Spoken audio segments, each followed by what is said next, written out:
Pada malam ini saya pengen ngajak teman-teman untuk tadabbur atau menghayati surat Al-Fatihah. Kenapa penting membahas tadabbur surat Al-Fatihah? Karena surat Al-Fatihah adalah satu-satunya surat yang wajib kita baca di dalam sholat dan setiap rakaat. Sehingga kalau kita pengen sholat kita berkualitas, maka kita harus mengupgrade kualitas Al-Fatihah kita.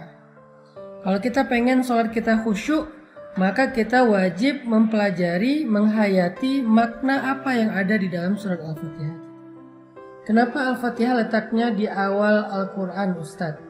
Al-Quran itu turun dalam dua proses. Yang pertama, dia turun sekaligus. Kemana turun sekaligusnya? Turun ke langit dunia sekaligus, dari Al-Fatihah sampai An-Nas turun sekaligus di Lauhul Mahfuz. Kemudian dari Lauhul Mahfuz, dari langit dunia turun kepada Nabi secara berangsur-angsur.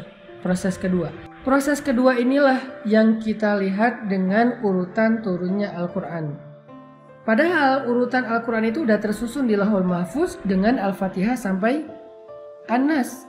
Tapi turunnya nggak berurutan, justru turunnya itu acak. Sesuai apa? Sesuai peristiwa yang sedang dialami oleh Nabi dan para sahabat. Pertanyaannya, kenapa Al-Fatihah ditaruh di depan? Jawabannya ada di dalam nama-nama surat Al-Fatihah, yaitu Ummul Kitab atau Ummul Quran.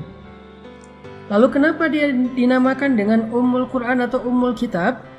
Karena seluruh isi Al-Quran, dari mulai Al-Baqarah, Alif Lam Mim sampai An-Nas, Minal Jinnati Wan Nas, seluruh isi Al-Quran itu terangkum, terkandung maknanya di dalam 7 ayat surat Al-Fatihah.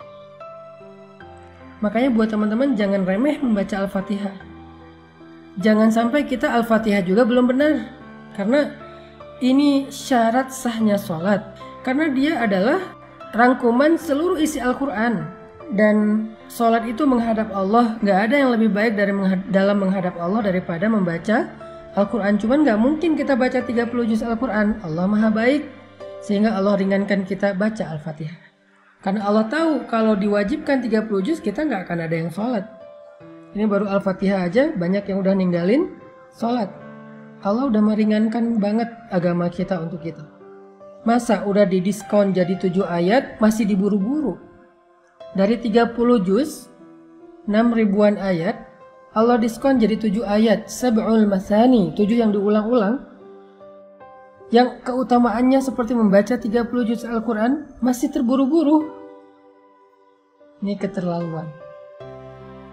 Artinya 113 surat yang lain yang ada di dalam Al-Quran itu adalah surat dan ayat yang menjelaskan isi kandungan dari surat Al-Fatihah.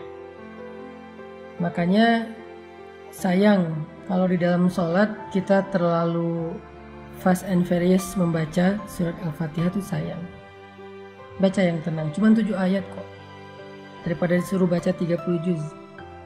Makanya surat Al-Fatihah dinamakan dengan nama Ummul Quran atau Ummul Kitab, ibunya Al-Quran, ibunya kitab. Intinya teman-teman, bacalah Al-Fatihah dengan tenang. Libatkanlah lisan ini dengan fikiran dan hati. Fikiran mentadabburi pesan-pesan makna di dalam surat Al-Fatihah. Sedangkan hati mencoba untuk menghayati, belajar yakin, belajar iman, belajar takut, belajar khusyuk kepada Allah Subhanahu wa Ta'ala, sesuai dengan tadabbur makna ayat yang dibaca. Kalau kita bisa connectingkan antara lisan atau telinga, kalau kita berjamaah mendengarin imam baca, lisan dan telinga dengan fikiran dan hati, maka insya Allah bacaan kita itu sudah disebut dengan haqqut tilawah, bacaan yang sebenar-benarnya. Kalau baru lisan nggak ngerti, maka ini menjadi ibadah, tetapi belum haqqut tilawah. Baru disebut haqqut tilawah kalau relevan dengan 3. Pertama, lisan dan telinga. Kedua, pikiran, dan yang ketiga hati dan perasaan. Kita fahami maknanya, kita hayati apa maksudnya. Baca perlahan-lahan supaya kita menghayati. Setiap huruf itu masuk ke dalam hati kita. Terangkai satu huruf, dua huruf, satu ayat, dua ayat, satu kata, dua kata, menjadi ayat-ayat yang berkesan di dalam hati. Itulah membaca Al-Quran dengan hati. Sehingga kalau misalnya kita terburu-buru, kita nggak akan sempat merasakannya di dalam hati. Ketika kita membaca Alhamdulillahirabbil alamin, Allah bicara sama kita. Allah bilang, wahai malaikat, lihat hambaku memujiku. Jadi Allah memamerkan atau ngeposting bacaan kita, ini pakai bahasa sosmed ya. Allah ngeposting bacaan kita kepada para malaikat penjaga arsy. Allah pamerkan dan memention nama kita. Hambaku memuji aku, wahai malaikat, lihat. Alhamdulillahi rabbil alamin.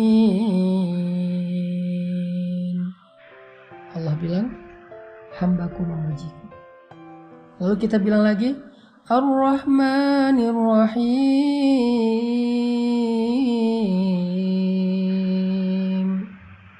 Allah bilang, hambaku menyanjungku. Maliki yaumiddin.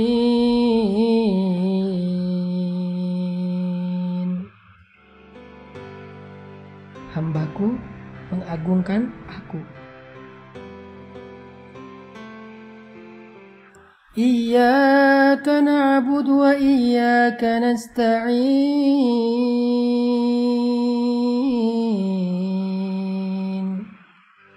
Allah bilang, ini antara aku dengan hamba. Ini perjanjian, akad antara aku dengan hambaku. Ketika dia hanya menyembah aku, ketika dia hanya berlindung kepadaku, maka aku akan perkenankan harapan dan keinginannya. Fadhkuruni adzkurkum. Ingat aku akan ingat engkau. Ini antara aku dengan hambaku, semacam perjanjian. Jadi kalimat iyyaka na'budu wa iyyaka nasta'in itu kita kayak lagi jabat tangan, berjanji, berakad dengan Allah, sehingga Allah pun berjanji, komitmen untuk memberikan hak-hak kita sebagai hamba. Ihdinas siratal mustaqim.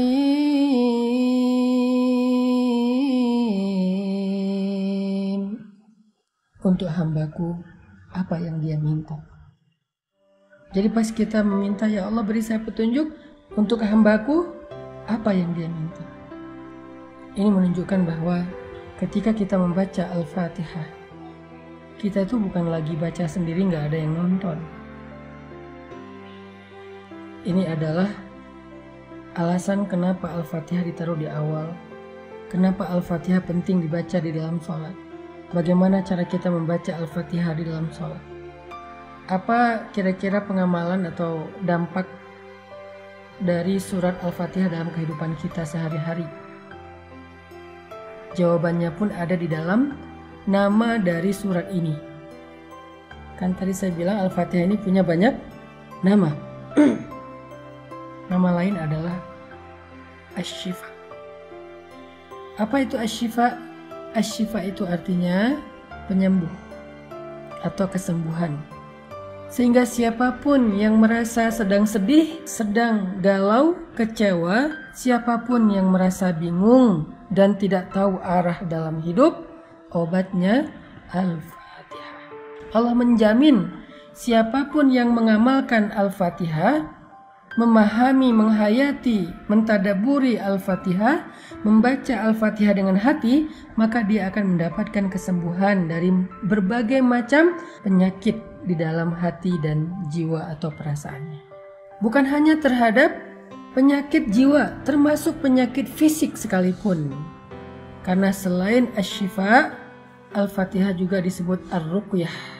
Kata Nabi, tahukah engkau bahwa Al-Fatihah itu adalah Ar-Ruqyah?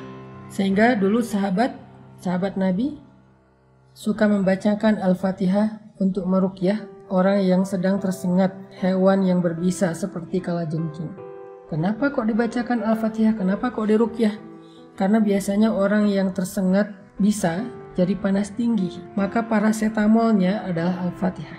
Jadi kalau ditanya apa efek konkret Al-Fatihah dalam kehidupan kita sehari-hari, dia syifa dan ruqyah.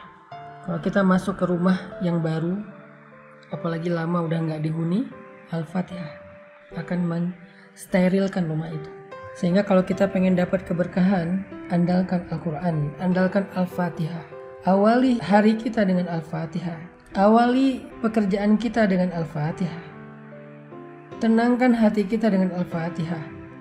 Kalau kita mau mendapatkan keberkahan dari ayat-ayat Allah dalam hari-hari kita, dalam rumah tangga kita, dalam pekerjaan kita, dalam kehidupan pribadi kita, maka akrablah dengan Al-Fatihah.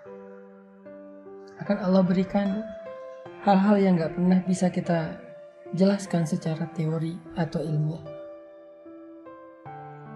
Libatkan Allah dengan Al-Fatihah. Jemput pertolongan dan rahmat Allah dengan Al-Fatihah.